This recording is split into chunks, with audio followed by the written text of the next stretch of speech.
Hello crypto lovers. मैं ये Binance की एक पोस्ट पढ़ रहा था बाइनेंस स्क्वायर पे, top 10 crypto projects and their visionary founders. तो जस्ट आई वेंट थ्रू, तो मैंने देखा कि बिटकॉइन को हम छोड़ दें, जहाँ सातोशी नाकामोटो नाम का एक कोई मिस्टीरियस पर्सन है जो आज तक नोन नहीं है। बाकी सभी प्रोजेक्ट्स के पीछे कोई ना कोई एक रियल पर्सन है जो रियल वर्ल्ड में नोन है। उसका कुछ ना कुछ बैकग्राउंड हमें देखने को मिलता है कि उन्होंने क्या किया है। जैसे इथेरियम के लिए Vitalik Buterin is the known person. Binance के पीछे सीजेड जिसको बोला जाता है, चैंगपेंग जाओ, he is the visionary. Cardano के पीछे जो है वो चार्ल्स हॉस्किंसन है, जो इथेरियम का भी एक को फाउंडर थे। रिप्पल में क्रिस लार्सन और जेड मैककेलेब हैं जो को फाउंडर्स हैं। पोल्का डॉट में डॉक्टर गेविन वुड है, जिनका नाम भी इथेरियम के साथ जोड़ा जाता है। तो ऐसे कुछ विजनरीज या लीडर्स रहते हैं जिनका कुछ अच्छा बैकग्राउंड है इन द टेक इंडस्ट्री, और एक प्रोजेक्ट की क्रेडिबिलिटी इनके साथ में जुड़ी हुई रहती है। तो I thought why not check कि कोई भी ऐसी साइट है क्या जो हमें किसी भी प्रोजेक्ट के पीछे के इन्वेस्टर फंडिंग्स या उनके टीम वेरिफिकेशन को ऑथेंटिक वे में दिखाती है। तो मैंने चैट जीपीटी से पूछा कि which is the best site to check investor funding and team verification of any DeFi projects. तो उसने बहुत अच्छा जवाब दिया कि it's an excellent question because who funded it and who's behind it are two of the most critical indicators of whether a DeFi project is credible और risky. क्योंकि हमें यदि किसी प्रोजेक्ट के पीछे का फाउंडर या फंडर इनकी कुछ इंफॉर्मेशन रहेगी तो कहीं ना कहीं उस प्रोजेक्ट की को लंबा चलाने की उनकी मंशा है या नहीं है, वो चीज़ें हमें समझ में आती है।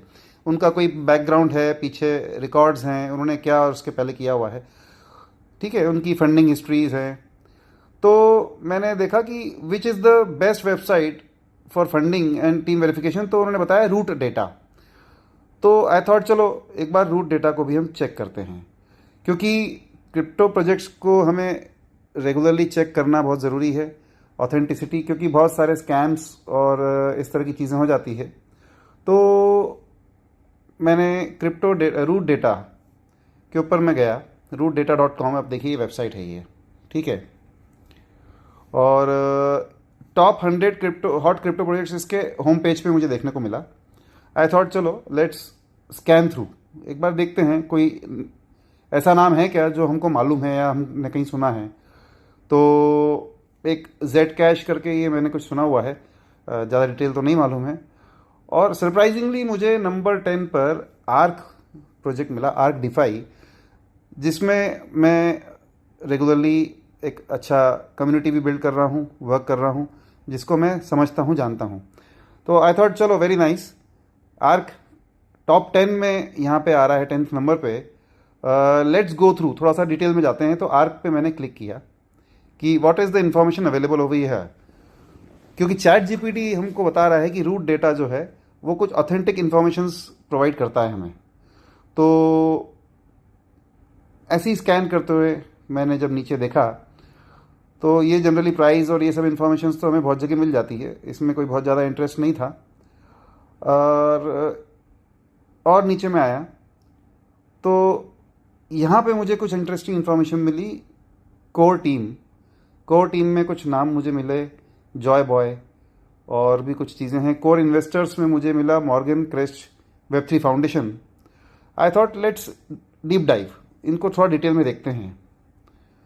तो मैंने जो है फाउंडर एंड सीईओ यहाँ पे क्लिक करता हूँ मैं।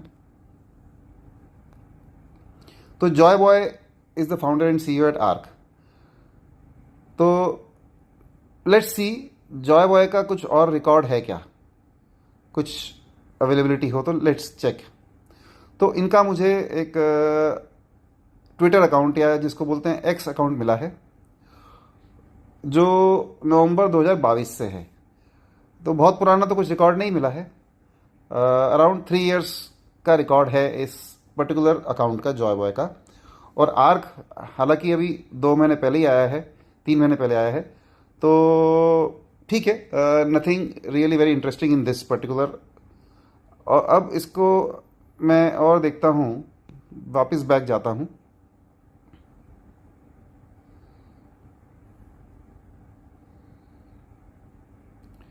तो what do I have to see, team में मुझे एक और नाम मिलता है EGE। आई डोंट नो मतलब हाउ इंटरेस्टिंग ये नाम कितना कैसा होगा।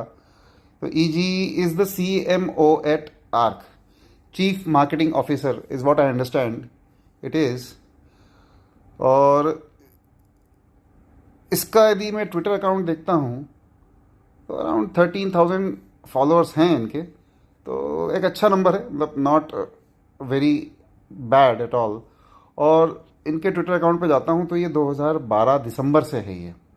इंटरेस्टिंगली 13 साल पुराना कोई पर्सन है, George Morris, George, I don't know what is the nationality, but ठीक है, देर इज सम इंफॉर्मेशन जो कि बहुत पुरानी है। ठीक है, फिर से मैं बैक जाता हूँ। हो सकता है आपको ये बड़ा इंटरेस्टिंग ना लगे, बट हमें किसी भी प्रोजेक्ट को चेक करने के लिए और वेरीफाई करने के लिए कुछ इस तरह से रिसर्च करना ज़रूरी है। तो ये एक नाम मिलता है मुझे, कार्मेलो इपोलिटो। तो आर्क में ये बताया जाता है कि Carmelo Ippolito is the chief architect at Arc. तो ये नाम थोड़ा सा मेरा सुना हुआ है, again I go into it.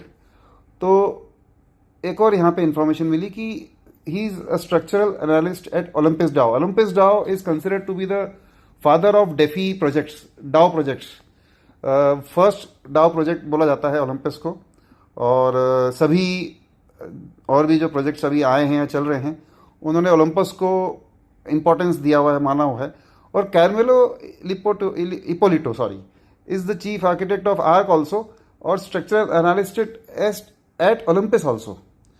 तो ये इंटरेस्टिंग है कि आर्क प्रोजेक्ट को ये लीड कर रहे हैं जो कि ओलंपस में भी थे। और एक और इन्फॉर्मेशन है कि he was also worked eight Glassnode.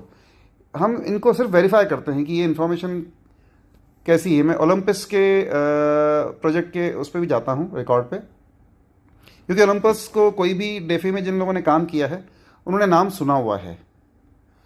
तो जब हम इसमें नीचे जाते हैं तो ये यहाँ पे भी हमें कार्मेलो इपोलिटो नाम मिलता है। तो ये एक हमें कंफर्मेशन होता है कि यस, कार्मेलो इपोलिटो ये डेफी इंडस्ट्री में ही इज़ अ नोन पर्सन, और एक बड़े प्रोजेक्ट के साथ इन्होंने पहले भी काम किया हुआ है जो कि वेल नोन है। ठीक है, तो ओलंपस को हम छोड़ते हैं। ग्लास नोड, आई थिंक जो भी क्रिप्टो इंडस्ट्री में ट्रेडिंग वगैरह करते हैं उनको ग्लास नोड के बारे में उन्होंने सुन रखा होगा। It is a on chain data and intelligence platform. तो क्या यहाँ पे ये कुछ बता रहे हैं इसके बारे में? इनके को फाउंडर्स वगैरह तो कोई और हैं। और फॉर्मर मेंबर्स में if I check, former members में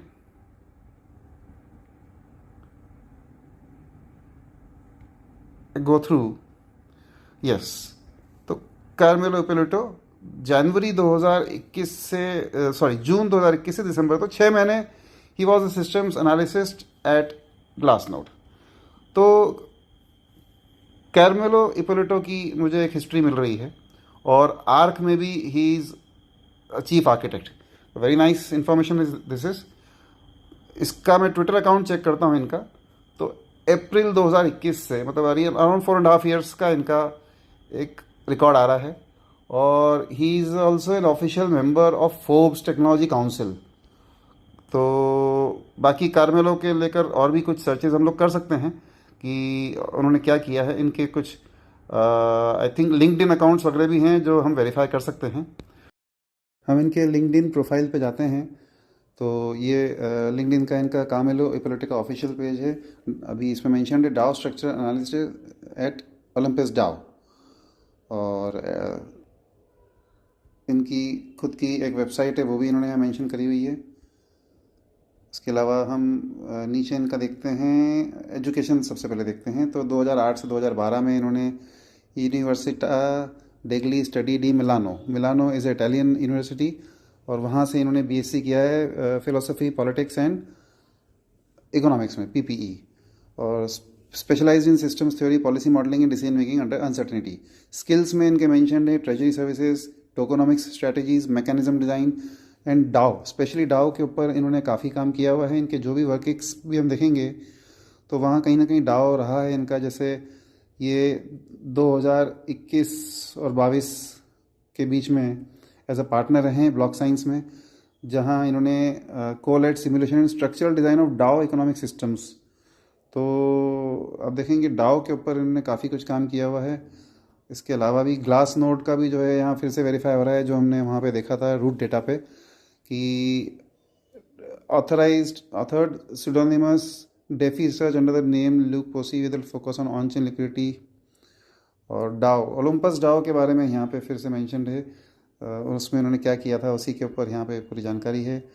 रिसर्च कोलैबोरेटर रहे हैं डेल्फी लैब्स में, और यहाँ इन्होंने collaborated on protocol design frameworks and bonding staking architecture. उसके अलावा ये ब्लॉक साइंस तो हो गया। स्ट्रैटेजी कंसल्टेंट गॉन्टलेट रहे हैं 2023-22 में। Advice protocols on governance, risk calibration, incentive phase modelling and coordination, game dynamics, supported डाउ टू डाउ मर्जर एनालिसिस। तो आप देखेंगे इनका पूरा एक्सपीरियंस, मेरे हिसाब से जितना डाउ का इनका एक्सपीरियंस है उतना एक्सपीरियंस वाला हमें कोई आई थिंक वर्ल्ड में इस इंडस्ट्री में भी कोई नहीं मिलेगा जो इन्होंने डाउ के ऊपर वर्क किया है। और अब इन्होंने अपना पूरा एक्सपीरियंस जो है वो आर्क में लगा दिया है। पूरा नॉलेज और जो उन्होंने सीखा है वो आर्क में लाए हैं, जो कि हमारे लिए बहुत अच्छा है। ये लाइव आए थे बाइनेंस पे, लाइव इनका एमा हुआ था आर्क में ही। जस्ट एक मैं आपको इसकी लिंक्स दे रहा हूँ। Carmelo, how are you? Thanks, Janet. I'm good, thank you. Thank you for having us here today, and thank you to every ARC citizen tuning in today. The past week has been remarkable. इसके बाकी देखने के लिए आप इसके link पे जा सकते हैं, लाइव लिंक इसका मिल जाएगा, और इसको हिंदी ट्रांसलेशन भी आपको मैं दे सकता हूँ। उसके अलावा ये एक हुआ था एरिया में।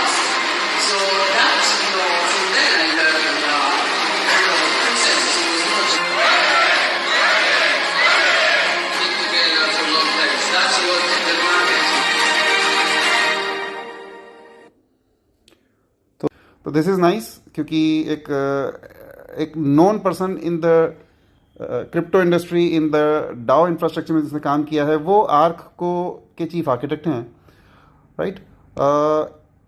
और मैं कुछ इन्फॉर्मेशन चेक करने की कोशिश करता हूँ।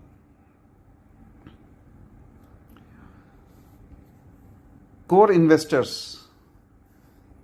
तो who is the core investor in this arc project? तो मॉर्गन क्रेस्ट वेब3 फाउंडेशन यहाँ पे मुझे मिलता है। Morgan crest is a digital wealth management organization, research organization headquartered in the New York, USA, committed to promoting integration of decentralized governance, blockchain infrastructure, artificial intelligence। तो ये AI backed decentralized projects और blockchain related projects को ये back करते हैं और fund करते हैं। The foundation mainly supports the development of public technology infrastructure, open protocols and next generation trustless collaboration systems। तो let's see Morgan क्रेस्ट के बारे में और क्या मिलता है हमें, कि मॉर्गन क्रेस्ट ने और क्या किया है। तो if I click on this, तो ये हमें मॉर्गन क्रेस्ट की वेबसाइट पर ले जाता है। और founded by Silicon Valley builders, we design bespoke strategies across blah blah blah कुछ लिखा हुआ है। और इन्होंने इनके पोर्टफोलियो में और कौन से प्रोजेक्ट्स हैं, तो इंटरेस्टिंगली लीडो फाइनेंस, ये लीडो जो है कि जो क्रिप्टो में काम करते हैं या जिन्होंने थोड़ा बहुत कुछ सालों का एक्सपीरियंस है, तो ludo is a known name, आप इसको चेक कर सकते हैं लीडो फाइनेंस को।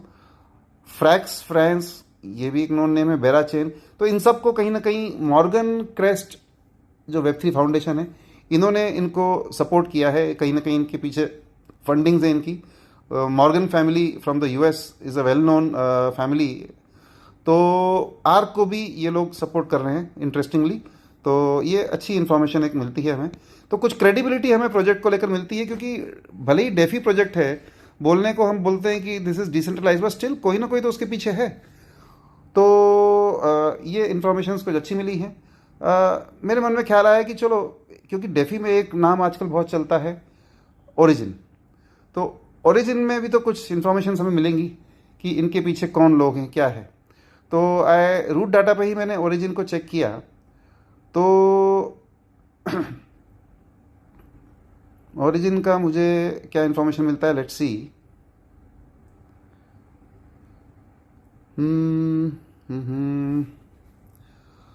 कोर टीम में कोई नाम नहीं मिला है, कोर इन्वेस्टर में कोई नाम नहीं मिला है। आई डोंट नो वाई। ओरिजिन के पीछे के कोई लोग जो हैं वो सामने आना नहीं चाहते हैं। मतलब सरप्राइजिंगली इतना बड़ा प्रोजेक्ट है तो कोई तो उनके पीछे होगा, बट आई थिंक कोई भी ये बता नहीं पा रहा है क्योंकि they don't want to come in front. वो पीछे हिडन रहना चाहते हैं, मास्क रहना चाहते हैं। और कोई यदि हिडन है, मास्क है, तो कहीं ना कहीं उसके पीछे कुछ तो उसकी मंशा हो सकता है नेगेटिव हो। मतलब मैं ये नहीं बोल रहा हूँ नेगेटिव होगा या नहीं होगा, but why don't they come in front? क्यों नहीं वो लोग आज तक सामने हैं कि जो हमें बता पाएँ? ठीक है। एक एनयूबी फाउंडेशन करके ऐसा बताया जाता है, एनयूबी फाउंडेशन उनके पीछे है। यहाँ पे तो खैर वो मेंशन नहीं है इस जगह पे, तो मे बी यहाँ पे डेटा इनके पास पूरा नहीं है, जबकि ये प्रोजेक्ट 1.5 साल से ज़्यादा पुराना है ओरिजिन। तो यहाँ डेटा क्यों नहीं अवेलेबल है, आई डोंट नो। और एनयूबी फाउंडेशन के पीछे कौन लोग हैं ये अभी तक नहीं मालूम है। मतलब वो सिर्फ एक फाउंडेशन का नाम है। ठीक है, तो ठीक है। एनीवेज, तो ये मुझे कुछ इन्फॉर्मेशन मिली थी इंटरेस्टिंगली, और मेरा ये मानना है द फाइनल वर्डिक्ट कि यदि किसी प्रोजेक्ट के पीछे कौन लोग हैं ये हमें नहीं मालूम है, उनका कोई बैकग्राउंड हिस्ट्री यदि हमें अवेलेबल नहीं है, वो यदि छुपे रहना चाहते हैं, तो this is a negative fact. मतलब जो फैक्ट अवेलेबल नहीं है वो नेगेटिव हो गया है, जिसके फैक्ट अवेलेबल नहीं है। और जहाँ हमें कुछ डेटा मालूम है, जिसका कोई हिस्ट्री बैकग्राउंड है, तो कहीं ना कहीं it is a positive thing कि इस प्रोजेक्ट के साथ एक अच्छा इस तरह का नाम जुड़ा है, इस तरह का कोई इन्वेस्टर जुड़े हैं, फंड्स जुड़े हैं। तो दिस वाज इट। मैं जो बताना चाह रहा था, मे बी आप लोगों को कुछ समझ में आया होगा, और आप लोग फ्यूचर के हिसाब से कहाँ इन्वेस्ट करना चाहिए, किस में हमें अपना बड़ा पैसा लगाना चाहिए, उस चीज़ को लेकर कुछ ना कुछ हो सकता है पॉजिटिव डिसीजन या नेगेटिव डिसीजन ले सकते हैं। Okay folks, thank you very much, have a great day. और अच्छी इन्फॉर्मेशन के साथ, यूनिक इन्फॉर्मेशन के साथ मैं आपके पास आता रहूँगा। Bye bye.